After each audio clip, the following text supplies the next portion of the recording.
I'm 47 years old, no husband, no stable job, no house, no kids. By every conventional measure, I've missed the boat. Not just missed it, I watched it sail away while I was standing on the dock, and now people look at me like I'm stranded on an island I chose. Last week was my birthday. I spent it alone in my apartment with takeout and a documentary. My phone buzzed with messages from friends. Happy birthday, hope you're celebrating. And I replied with smiley emojis while sitting on my couch, wondering if this is what failure looks like at 47. My younger cousin called that evening. She's 34, just had her second baby. After the birthday wishes, there was that pause, that familiar, uncomfortable pause. Then, so, are you seeing anyone? Mom was asking. I wanted to say, tell your mom to stop keeping score. Instead, I said, not right now, focusing on work. Which is half true. I freelance as a content writer. Some months are good, some months I stress about rent. There's no stability, no benefits, no impressive title to tell relatives at weddings. Well, she said gently, you know, it's not too late. My friend's aunt got married at 49. You should try those apps again. I thanked her. We talked about our kids. I hung up. And I sat there with this question I've been circling for years. Am I actually failing? Or has society convinced me that any life outside their blueprint is automatically broken? I don't have this figured out. I'm not writing this from some mountain of wisdom where I've transcended caring what people think. I'm writing this from the middle of the mess, still figuring out if the mess is mine or theirs. But maybe that's exactly why I need to share this, because I'm done pretending I have it together when the truth is I'm 47, I'm behind, and I'm finally starting to question if behind is even a real thing. We're all handed the same instruction manual at birth, an invisible checklist that everyone seems to have memorized. By 22, graduate college. By 25, start your career.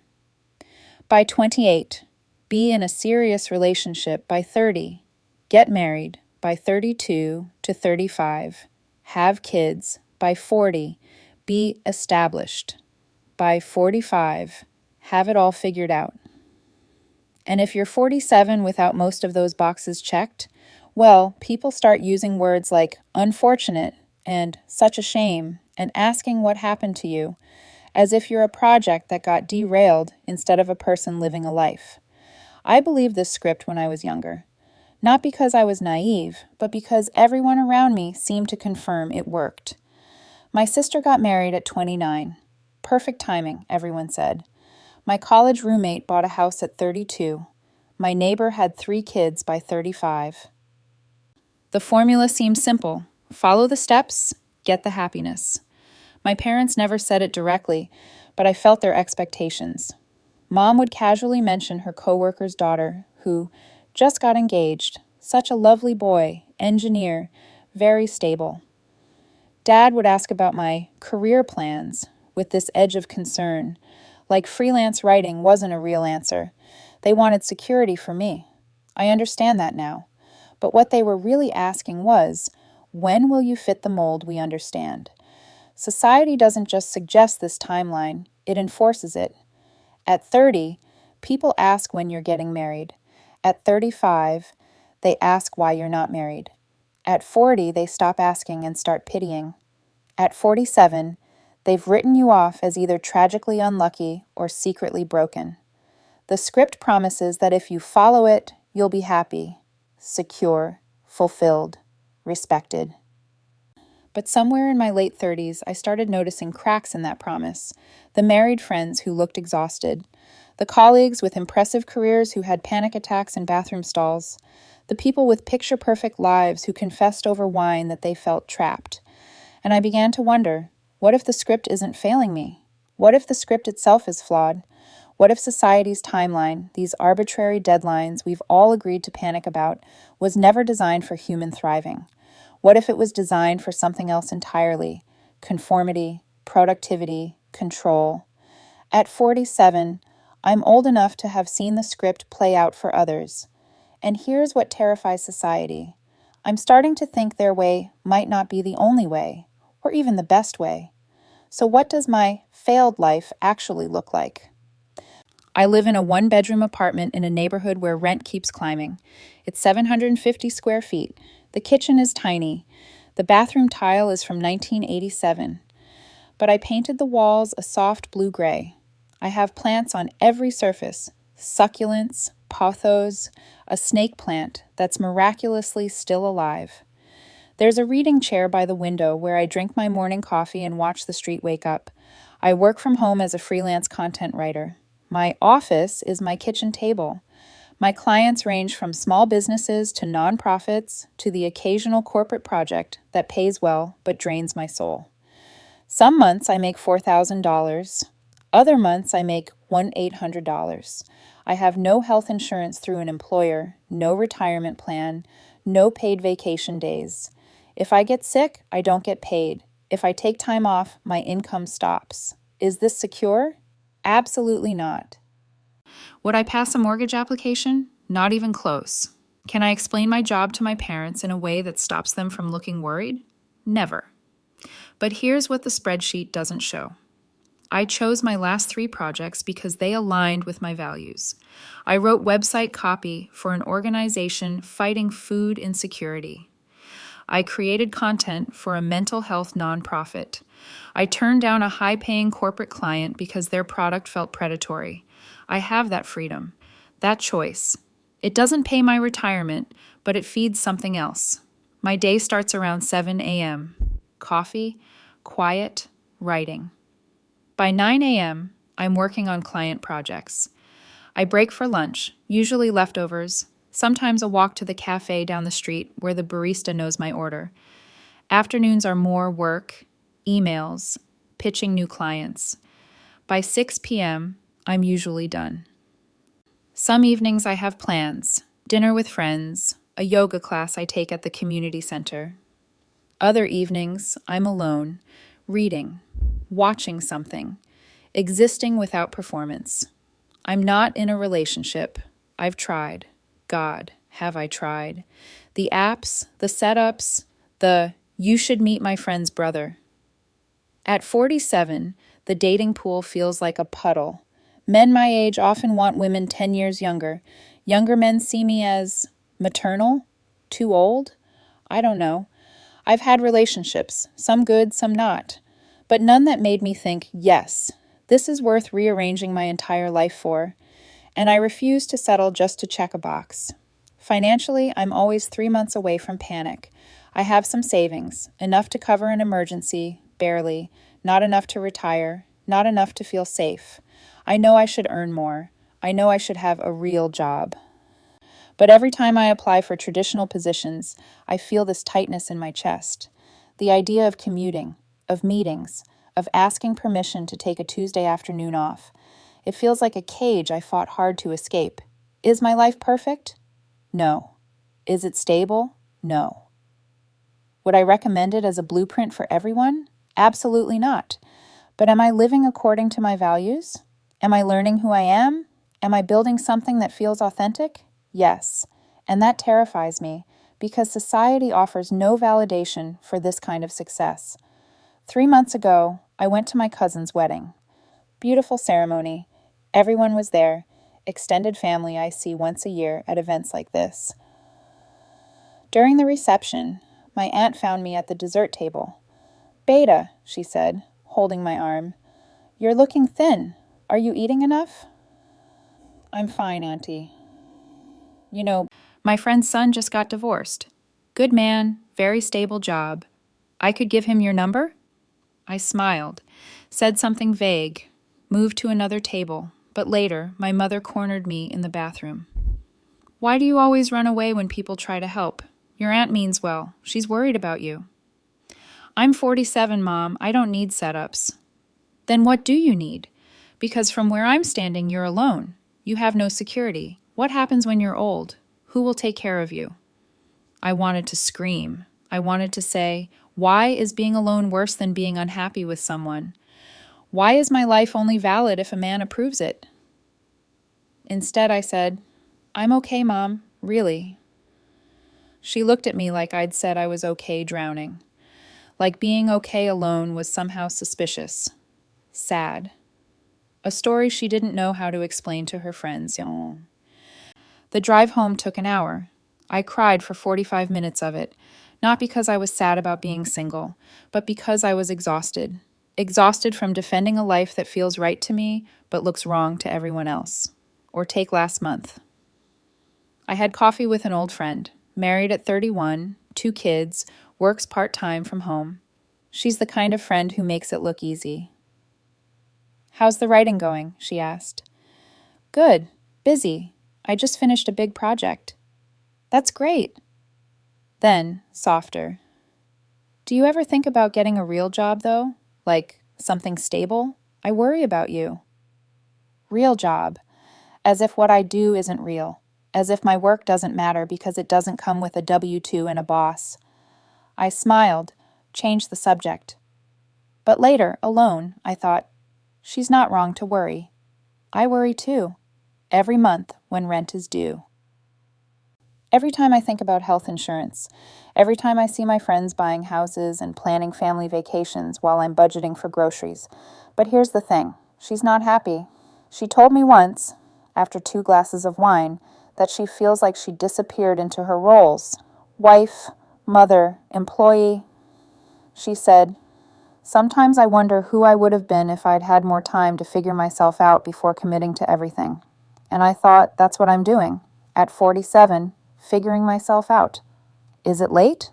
Yes. Is it behind? By whose measure? The hardest part isn't the actual life I'm living. It's living it without external validation. It's the constant internal war. Half of me believes them. You're failing. Half of me believes me. You're learning. And I exist in that exhausting space between self-doubt and self-trust every single day. Something changed about a year ago.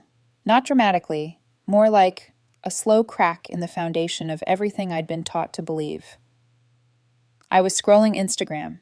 Dangerous activity at 46, I know. And I saw an old colleague's post. Picture-perfect family photo, beautiful house, golden retriever. Caption, "Blessed beyond measure." I felt the familiar pang, the comparison ache, the why not me spiral starting. Then I remembered, 6 months earlier, that same colleague had messaged me at 11 p.m., drunk, saying she felt like she was drowning, that her marriage was mechanical, that she loved her kids but sometimes more in the person she'd been before them, that the house felt like a prison she'd mortgaged her entire future to maintain. The Instagram post was real. The midnight message was also real. Both things existed. But society only celebrates one version. I started paying attention differently after that. The friend with the corner office who takes anxiety medication just to get through meetings. The married couple at brunch who barely spoke to each other. The mom at the coffee shop who looked so tired I wanted to offer her my chair. The colleague who makes twice what I make but told me he feels like a cog in a machine. I'm not saying their lives are bad. I'm saying they're not automatically better than mine just because they followed the script. I also found different voices. I stumbled onto a podcast where a woman talked about starting her business at 52. I read an article about people who chose not to marry and built extraordinary lives. I joined an online community of freelancers who understood the instability but wouldn't trade the freedom. And I started asking a question I'd never dared ask before. What if there isn't one right way to live? What if the reason I feel like I'm failing isn't because I'm doing something wrong, but because I'm being measured against the wrong metrics? I began setting small boundaries. When my mom asked about dating, I said calmly, "I'm content right now, Mom. Please trust that."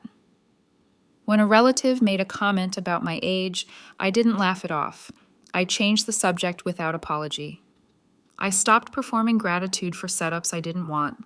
I stopped defending my freelance work. I stopped explaining why I'm single, as if being single requires an explanation. These are tiny acts, but they felt like reclaiming something I'd given away, permission to define my own life. I'm not healed. I'm not over the pressure.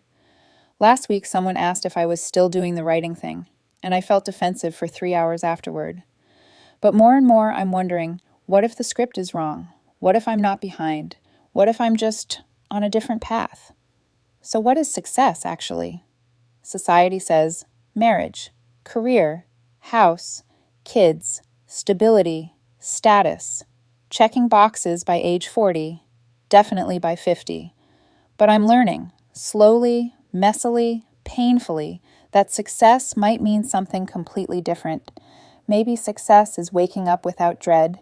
Maybe it's work that doesn't make you want to fake illness just to get a day off. Maybe it's friendships where you don't have to pretend everything's fine. Last month, a friend called me at 2 a.m. having a panic attack. I stayed on the phone with her for an hour. She said later that I was the only person she felt she could call. That's not on my resume. LinkedIn doesn't have a badge for showed up at 2 a.m. But it mattered more than any promotion I could list. I'm learning pottery, not to sell it, not to turn it into a side hustle, just because shaping clay with my hands feels like meditation. Just because in a world where everything is digital and intangible, creating something I can hold feels revolutionary. I read. A lot. Not to sound smart at parties, not to keep up with trends, but because reading reminds me I'm not alone in my questions, because books give me language for things I felt but couldn't name. I have time to think. To figure out what I actually believe instead of just inheriting everyone else's beliefs. To sit with uncomfortable questions instead of rushing to comfortable answers. Are these achievements? Not conventionally. I can't put them on my LinkedIn profile. They don't come with titles or raises or social capital. But here's what I'm realizing. The things that actually sustained me through dark times weren't my relationship status or job title. They were my values, my friendships, my sense of self, my ability to sit with uncertainty, the things that don't appear on any checklist. I'm not romanticizing struggle. Money matters. Security matters. I'm terrified about retirement. I know my freelance lifestyle isn't sustainable forever, but I'm also not going to pretend that following the script guarantees fulfillment. Because I've watched too many people with successful lives feel empty. I've seen too many people realize at 60 that they built someone else's dream. Success, I'm learning, isn't about meeting arbitrary deadlines. It's about building a life you don't need to numb yourself to endure. It's about knowing why you make the choices you make, even if no one else understands them. I'm 47. I don't have the life I was supposed to have, but I'm starting to think that might be okay. Better than okay, because the life I do have, I chose it, consciously, imperfectly. But mine. To anyone reading this who's 35, 40, 45, 50, wherever you are, and feeling like you missed the boat. First, I see you. I know what it's like to watch everyone else's life milestones on social media while yours feel invisible. I know the panic at family gatherings. The defensive explanations, the voice saying, everyone else figured it out except me. Here's what I'm learning slowly. The timeline is completely made up. Someone, somewhere, arbitrarily decided these deadlines, and we all just accepted them. Your grandmother's generation married at 19. Your mother's at 25. Gen Z is waiting until their mid-30s. Which one is right? None of them. All of them. The point is, there is no universal clock. You're not late. You're just on your schedule. You're comparing your behind the scenes to everyone else's highlight reel. That friend with the perfect marriage? You don't see their arguments about money. That colleague with the corner office? You don't see their panic attacks on Sunday night. That influencer with the dream life? They're selling you a product, not showing reality. Everyone is struggling. Some people just hide it better. Having it all is a myth designed to sell you things. No one has it all. Some people have marriage but feel lonely. Others have career success but no time to enjoy it. Others have freedom but crave structure. There's no winning combination. There are only different trade-offs. Choose the ones you can live with. You are not running out of time. I know it feels that way. I know the biological clock narrative. I know the career advancement timeline. But I've met people who found love at 58, started businesses at 52, had kids at 44, discovered their purpose at 61. Life is longer than society wants you to believe. You have time. Not unlimited time, but time. Your worth is not external. It's not in your job title, relationship status, bank account, or Instagram following. You are inherently valuable simply because you exist. I know that sounds like a greeting card, but sit with it. You are not a project that needs completion. You are a human being who is allowed to be in process. It's okay to question everything, to ask, who says this is how it has to be? To build a life that looks nothing like what you were told to want. To disappoint some people in order to be honest with yourself. Their disappointment is about them, not you. I know you're scared. I'm scared too. Scared about money, about aging alone, about whether I'm making a huge mistake. The difference is, I'm more scared of waking up at 60, having lived someone else's life, than I am of living my own life imperfectly. You don't have to follow the script. And if you don't, you're not failing. You're just writing a different story, maybe a better one. I'm 47 now. Still unmarried, still freelancing, still in that one-bedroom apartment. On paper, nothing's changed since my last birthday. I haven't suddenly made it. I haven't found a husband or landed a corporate job or bought property. I'm still the person relatives worry about, the one friends don't know how to categorize, the one who doesn't fit the narrative. But something's different. I woke up this morning without that familiar weight on my chest, the feeling that I'm failing at being human. I checked my email and saw a new client inquiry and felt excited instead of desperate. I had coffee by the window and watched the sunrise and felt, okay, not euphoric, not blessed beyond measure. Just okay. And maybe that's enough. I don't have all the answers. I can't promise you that defying society's timeline leads to guaranteed happiness. I still have moments of doubt. I still wonder if I'm making mistakes I'll regret at 60. I still feel the sting when someone asks why I'm alone, as if being alone is a problem to solve instead of a state to experience. But here's what I know. I'd rather build a life that's authentically mine, messy, unconventional, uncertain, than perform someone else's definition of success. I don't know how this story ends. Maybe I'll meet someone at 50 and all my friends will say, "See, it wasn't too late." Maybe I'll stay single and build a different kind of family. Maybe I'll go back to corporate work. Maybe I'll keep freelancing until I'm 70. Maybe I'll regret everything. Or maybe, and this is what I'm starting to believe, there's no wrong ending, just different ones. What I do know, every day I choose this life, I'm choosing myself, my values, my peace, my definition of success. And slowly that's starting to feel like enough. If you're reading this and you're feeling behind, whatever age you are, maybe consider this. You're not behind. You're just on a path society hasn't validated yet. Maybe we're not failures. Maybe we're pioneers. Your timeline, your life, your definition of success, not theirs.